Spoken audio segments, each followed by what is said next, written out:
বাচ্চার এই কম্পিটিশনে তোমাদের আপেল ড্রয়িং করতে হবে। আচ্ছা, করে দিতে পারবো। হ্যাঁ, আপেল পেন্টিং আমি চোখ বন্ধ করে দিতে পারবো। এই তো আমি তো আপেল এঁকে ফেলেছি। আরে ইয়ার, আমি তো পেন্টিং করা ভুলে গিয়েছি। কিছু একটা করতে হবে। এই যে সুইটি, এদিকে তাকাও। আরে আমি এগুলো কি দেখতে পাচ্ছি? আমার পেন্টিং তো নষ্ট করে দিল। এটা হয়তো আরিয়ানই করেছে। দাঁড়া, তোকে এখন এই বাটন দিতে হবে। বাচ্চারা কি করতেছো? তাড়াতাড়ি করো। হ্যাঁ, আমার কষ্টের পেন্টিং তো নষ্ট করে দিল।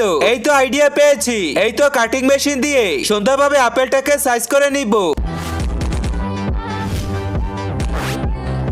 এখন এবারে রং দিয়ে ভালো করে মিক্সিং করে দিব, যেন কালার গ্রেডিং ভালো থাকে। শয়তানকে হারিয়ে দেখা যাক কে কে আল্লাহর ছবিটি ভালোবাসো। তুমি যদি আল্লাহর ছবিটি ভালোবাসো তাহলে ভিডিওতে লাইক করে চ্যানেলটি সাবস্ক্রাইব করো। লাইক এবং সাবস্ক্রাইব যদি না করো তাহলে ধরে নিব তুমি ছবিটি পছন্দ করো না। আর এক নাকি দুই সেটা কমেন্টে জানিয়ে দাও। ওয়াও, অবশেষে আমার আপেল পেন্টিং হয়ে গেছে। আরে